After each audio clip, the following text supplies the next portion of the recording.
Hello friends, आपका स्वागत है स्टडी विद लोकेश साड़ा यूट्यूब चैनल पर। आज हम बात करेंगे संविधान की।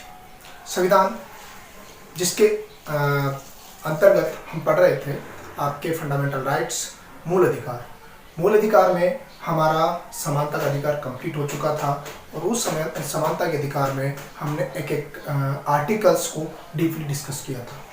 आज हम बात करेंगे आपका नेक्स्ट जो फंडामेंटल राइट है, स्वतंत्रता का अधिकार, राइट ऑफ फ्रीडम। अगला जो आपका मूल अधिकार है वह स्वतंत्रता का अधिकार। स्वतंत्रता के अधिकार जिसका उल्लेख आपके आर्टिकल 19 से लेकर 22 तक किया गया है। स्वतंत्रता का अधिकार जो आपके इस कॉन्स्टिट्यूशन में इसे इंक्लूड किया गया है, ये आपका एक इम्पोर्टेंट पोर्शन माना जा सकता है। इस फंडामेंटल राइट्स में आपके जनरली 4 अधिकारों की बात होगी जिसका हम डिस्कस करेंगे, लेकिन उससे पहले आपकी जो स्वतंत्रताओं का उल्लेख किया गया है वो आपके आर्टिकल 19 यानी कि अनुच्छेद 19 में 7 स्वतंत्रताओं का उल्लेख किया गया है। आपको देश के प्रत्येक नागरिक को 7 स्वतंत्रताएं प्रदान की गई। संविधान के निर्माण के दौरान 7 स्वतंत्रताएं प्रदान की गई थी, लेकिन वर्तमान में इन स्वतंत्रताओं की संख्या केवल 6 है। अब कौन सी इसमें रिमूव की गई उस पर हम बात करेंगे, लेकिन पहले हम उन स्वतंत्रताओं के बारे में देख लें। जनरली ये जो स्वतंत्रता है यह आपका संविधान देश के प्रत्येक नागरिक को प्रदान करता है और इस स्वतंत्रता के अंतर्गत यह कहा जा सकता है कि व्यक्ति इन्हें सामान्य रूप से यानी कि संवैधानिक रूप से प्राप्त करता है, लेकिन इसमें राजनीतिक स्वतंत्रताओं का को महत्वपूर्ण माना गया है, न कि निजी स्वतंत्रताओं पर। अगर यहाँ पर बात की जाए तो आपके आर्टिकल 19 में इन स्वतंत्रता के साथ इनकी कुछ फाउंडेशन की भी बात कही गई है। फाउंडेशन यानी कि आपको ये स्वतंत्रताएं प्राप्त होती है, लेकिन वो एक सीमित मात्रा में। सीमित मात्रा में किस तरीके से, अगर हम बात करें तो आपके आर्टिकल 19 की इन स्वतंत्रताओं का जो उल्लेख किया गया है वह किस अनुच्छेद के अंतर्गत किया गया है और उसके बाद इनका जो सीमांकित जिन्हें इन्हें बाउंडेड किया गया है स्वतंत्रताओं का, उसका भी उल्लेख आपके अनुच्छेद 19 में किया गया है। किस तरीके से, इस चीज को आपको समझना है। यानी कि आपके आर्टिकल 19 का एक खंड तो इन स्वतंत्रताओं के बारे में बात करता है, लेकिन उसी स्वतंत्रता को कहां से बाउंडेड और कितना बाउंडेड किया गया है उसका उल्लेख भी इसी आर्टिकल 19 के किसी दूसरे खंड में किया गया है। अगर हम यहाँ पर इस चीज को समझने की कोशिश करें तो यह कि पहले आपकी स्वतंत्रता होती है वाक व अभिव्यक्ति की स्वतंत्रता। अभिव्यक्ति की स्वतंत्रता, वाक व अभिव्यक्ति की स्वतंत्रता पहली चीज, यानी कि आपको बोलने, अपने विचार प्रसारित करने की स्वतंत्रता के अंतर्गत इसे माना जा सकता है। अगर हम इस स्वतंत्रता की बात करें तो ये जो पूरी की पूरी स्वतंत्रता है वो आर्टिकल 19 के खंड 1 में उल्लेखित है। अब इसी आर्टिकल 19 के खंड 1 के अलग अलग उपखंड बनाए गए हैं जहां पर अलग अलग स्वतंत्रताओं का उल्लेख किया गया है। जैसे अगर हम वाक व अभिव्यक्ति की स्वतंत्रता की बात करें तो इसका उल्लेख किया गया है आपके आर्टिकल 19 के खंड 1 का जो उपखंड A/ का में आपकी इन स्वतंत्रताओं का उल्लेख है। यहाँ पर अगर बात की जाए तो वाक व अभिव्यक्ति की स्वतंत्रता के अंतर्गत आपको आपके विचार अभिव्यक्त करने की स्वतंत्रता है। यहाँ पर मुख्य रूप से अगर बात की जाए तो इसमें आपके प्रेस यानी कि मीडिया को जो स्वतंत्रता प्राप्त होती है उसके संदर्भ में बात की जा रही है। इसके अलावा अन्य स्वतंत्रताएं हैं जैसे कि शांति की स्वतंत्रता है, इसी के प्रकार इलेक्ट्रॉनिक विज्ञापन की स्वतंत्रता है। उसी तरीके से अगर हम यहाँ पर बात करें तो हड़ताल के विरुद्ध बंद को सबका समर्थन न करने की स्वतंत्रता भी आपकी इसी के अंतर्गत मानी जाती है। तो इसके अंतर्गत ये कहा जाता है कि स्वतंत्रताएं हैं और ये जो स्वतंत्रता है इसके अंतर्गत आपके प्रेस और मीडिया की स्वतंत्रता सबसे महत्वपूर्ण मानी जाती है। उसके अलावा आपको आपके विचार अभिव्यक्त करने की स्वतंत्रता या उनका प्रचार प्रसार करने की स्वतंत्रता का उल्लेख है। उसी तरीके से अगर हम बात करें तो आपके इलेक्ट्रॉनिक जो विज्ञापन होते हैं या फिर व्यावसायिक विज्ञापन होते हैं उनकी स्वतंत्रता की बात कही जाती है। और अभी वर्तमान में जो परिस्थितियां चल रही फोन टैपिंग, इस फोन टैपिंग के विरुद्ध की स्वतंत्रता भी आपको यहाँ पर प्राप्त होती है, यानी कि आपकी अनुमति के बिना कोई आपसे आपकी फोन टैपिंग नहीं कर सकता, तो उसकी भी आपको यहाँ पर स्वतंत्रता प्राप्त होती है। तो स्वतंत्रता, इन सब स्वतंत्रताओं का उल्लेख आपके आर्टिकल 19 के खंड 1 के उपखंड A/क में किया गया है। यहाँ पर अगर अब ये वाक व अभिव्यक्ति की स्वतंत्रता, इसको कई तरीके से बाउंडेड किया गया है।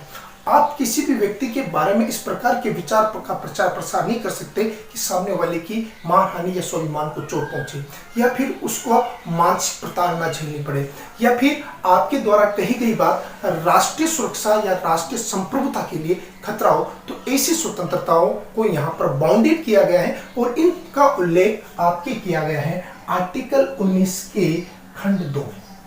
आर्टिकल 19 के खंड 2 में आपकी इस वाक व अभिव्यक्ति की जो स्वतंत्रता है इसको बाउंडेड किया गया है, यानी कि इसे सीमित किया गया है। तो इस प्रकार ये आपकी पहली स्वतंत्रता वाक व अभिव्यक्ति की स्वतंत्रता मानी जाती है।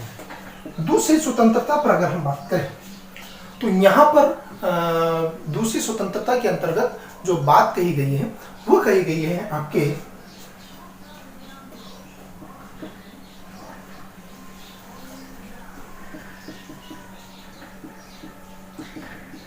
शांतिपूर्वक सम्मेलन की स्वतंत्रता। शांतिपूर्वक सम्मेलन यानी कि आप किसी भी प्रकार का एक सम्मेलन ऑर्गेनाइज कर सकते हो, लेकिन उनकी जो मुख्य चीज जो जोड़ी गई है वो क्या होनी चाहिए, शांतिपूर्वक होनी चाहिए, उसमें किसी प्रकार का व्यवधान नहीं होना चाहिए। और इस स्वतंत्रता का उल्लेख किया गया है आपके आर्टिकल 19 का जो खंड 1 है इसका उपखंड B/, में किया गया। यानी कि आप किसी भी प्रकार के आयोजन कर सकते हो और वह आपके अधिकार के अंतर्गत माने जाते हैं, लेकिन यहाँ पर जो इस आयोजन को रोका जा सकता है। इसे रोका किस तरीके से जा सकता है कि अगर जिस स्थान पर यह आयोजन हो रहे हैं वह उस स्थान पर पहले से धारा 144 लगी हुई, तो जिला न्यायाधीश इस प्रकार के सम्मेलन को रोक सकता है, पहली चीज। दूसरी चीज अगर हम यहाँ पर बात करें तो भारतीय दंड संहिता की धारा 141 के अनुसार अगर कोई व्यक्ति इस प्रकार के सम्मेलन आयोजित कर रहा हो जिससे कि उस स्थानीय क्षेत्र या उस क्षेत्र के लोगों को असुविधाओं का सामना करना पड़ रहा है, तो उसके लिए भी ये सम्मेलन ये कहा जा सकता है कि रोके जा सकते हैं। तो इस प्रकार आपके शांतिपूर्वक सम्मेलन की जो स्वतंत्रता है उसका उल्लेख आर्टिकल 19 के खंड 1 का जो उपखंड B/ख है इसमें किया गया है। और इस स्वतंत्रता को बाउंडेड यानी कि सीमित किया गया है वह आपके आर्टिकल 19 के खंड 3 आपकी इस स्वतंत्रता का बाउंडेशन किया गया है। इसके बाद आपके अगली जो स्वतंत्रता है संघ या समिति बनाने की स्वतंत्रता। संघ या समिति निर्माण की स्वतंत्रता। संघ या समिति निर्माण आप किसी भी प्रकार के ऑर्गेनाइजेशन का निर्माण कर सकते हो और यह अधिकार आपको देता है आर्टिकल 19 खंड 1 का उपखंड C/ग।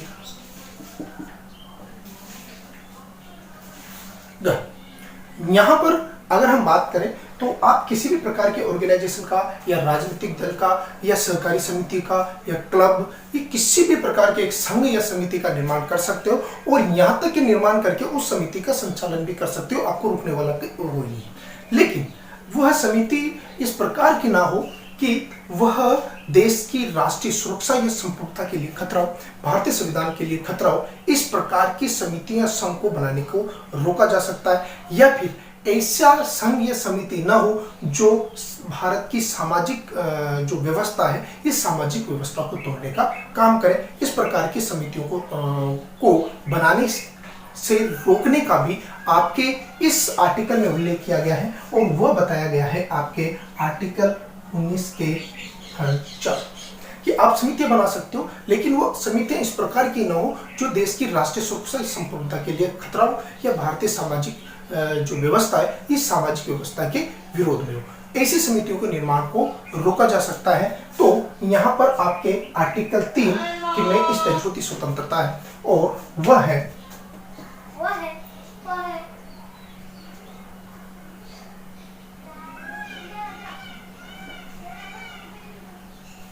अगली स्वतंत्रता के अंतर्गत अब हम यहाँ पर बात करेंगे कि आपकी अगली जो छोटी स्वतंत्रता है, इस स्वतंत्रता के अंतर्गत उल्लेख किया गया है आपके यात्रा या संचरण की स्वतंत्रता। आर्टिकल 19 का अगला संचरण की स्वतंत्रता, यानी कि आप भारत के किसी भी हिस्से में यात्रा कर सकते हो। अगर हम इसे फॉर्मल लैंग्वेज में बात करें तो यात्रा की स्वतंत्रता, और इस यात्रा की स्वतंत्रता का उल्लेख किया गया है आर्टिकल 19 के खंड 1 का जो उपखंड डी है ऑब्लिक में इसका उल्लेख किया गया। यहां पर अगर बात की जाए संचरण की स्वतंत्रता, आप भारत के आंतरिक और बाहरी किसी भी क्षेत्र में घूम सकते हो। अगर आप आंतरिक क्षेत्र में घूम रहे हो तो यहाँ पर आपको रोकने वाला कोई नहीं है, और आप अगर किसी बाहरी क्षेत्र में घूम रहे हो तो आप वहां पर घूम के वापस आ सकते हो, आपको वापस लौटने की स्वतंत्रता होती है। इस प्रकार की स्वतंत्रता या संचरण की स्वतंत्रता आपको यहाँ पर आपका ये जो आर्टिकल, ये आर्टिकल आपको प्रदान करता है। अब यहाँ पर लेकिन आप जिस क्षेत्र में घूमने जा रहे हो उस क्षेत्र में आप उस सीमा तक आपको बाउंडेड किया गया है, या किसी जनजातीय क्षेत्र में आप घूमने की आप घूम रहे हो तो उस जनजातीय या उस आदिवासी कबीले की सांस्कृतिक भिन्नता प्रभावित ना हो। इस वजह से सरकार ने कुछ स्थान विशेष पर कुछ बाउंडेशन बनाई गई है, और इन बाउंडेशन के आधार पर आपकी इस संचरण या यात्रा की स्वतंत्रता को नियंत्रित करने का प्रयास किया है। जैसे पहले आपके आर्टिकल 376 था, और इसके अंतर्गत जम्मू एंड कश्मीर पर जाने से पहले आपको वहां की राज्य सरकार से अनुमति लेनी पड़ती थी, लेकिन वो अभी वर्तमान में हटा दिया गया। लेकिन आज भी आपके नागालैंड और मिजोरम ऐसे सेक्टर है कि कुछ सेक्टर ऐसे हैं जहां पर आपको प्रवेश करने से पहले वहां का एक विशेष परमिट यानी कि जिसे आप उस क्षेत्र में इनर परमिट के नाम से भी ILP के नाम से जाना जाता है, वहां पर प्रवेश करने के लिए आपको उस परमिट को लेने की आवश्यकता पड़ती है। यानी कि उन जनजातीय या आदिवासी कबीले की सांस्कृतिक विविधता या संस्कृति को बनाए रखने के लिए सामान्य नागरिक की इस संचरण की स्वतंत्रता को तोड़ फाउंडेट किया गया है, और उसे उल्लेखित किया गया है आपके आर्टिकल 19 का जो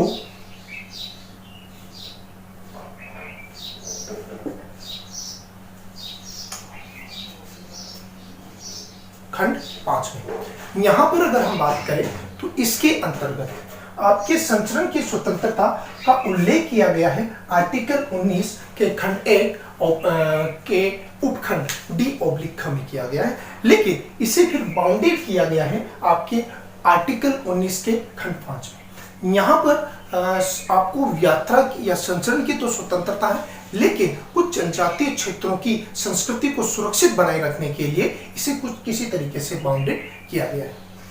अगला संचरण की स्वतंत्रता के बाद अगला आता है आपके निवास की स्वतंत्रता।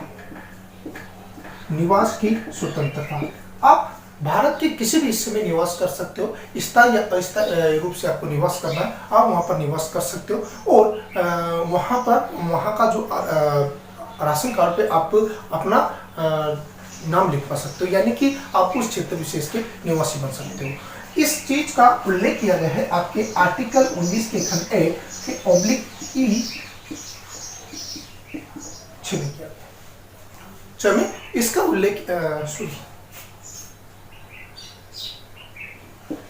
में आपको इसका उल्लेख किया गया, और इसमें आप भारत के किसी भी क्षेत्र के निवासी बन सकते हो। लेकिन वही बात जो जनजातीय क्षेत्र के संदर्भ में आ जाती है कि जनजातीय क्षेत्र के अगर आप निवासी हो, जनजातीय क्षेत्र में जाकर आप निवास करना चाहते हो तो एक विशेष अनुमति, वही बात जो आपके संचरण की स्वतंत्रता के अंतर्गत आती थी वही बात यहाँ पर आती है, और उसी का उल्लेख भी आपके इसी 19 खंड 5 में किया गया।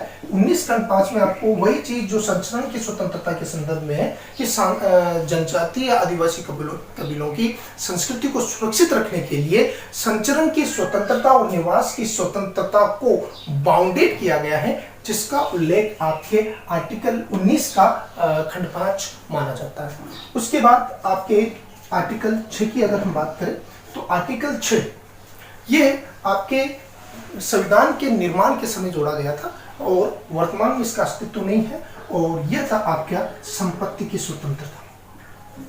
संपत्ति की स्वतंत्रता और संपत्ति की स्वतंत्रता का उल्लेख किया गया है आर्टिकल 19 के खंड 1 के ऑब्लिक F या च में किया गया है। ये आपकी स्वतंत्रता के अंतर्गत, संपत्ति की स्वतंत्रता के अंतर्गत, जिसमें संपत्ति के अधिग्रहण से संबंधित कि सरकार किसी भी व्यक्ति की संपत्ति को नियंत्रित नहीं कर सकती थी और व्यक्ति को कहीं भी संपत्ति अधिग्रहित करने या खरीदने का अधिकार होता था।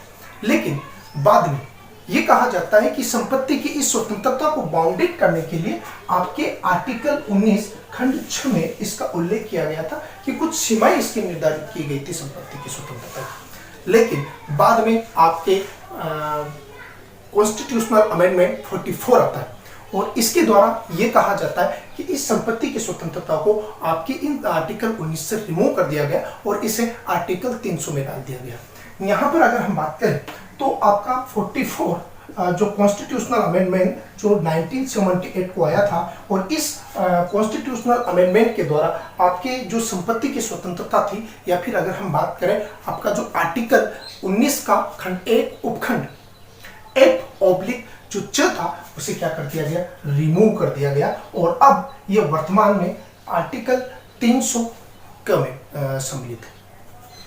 और उसके बाद आपकी जो अंतिम स्वतंत्रता है वह है व्यवसाय की स्वतंत्रता। आपको किसी भी प्रकार का व्यवसाय करने का अधिकार है, आपको किसी भी प्रकार का व्यवसाय करने का अधिकार है, आप किसी प्रकार का व्यवसाय कर सकते हो, लेकिन इस व्यवसाय की कुछ फाउंडेशन बनी जाती है।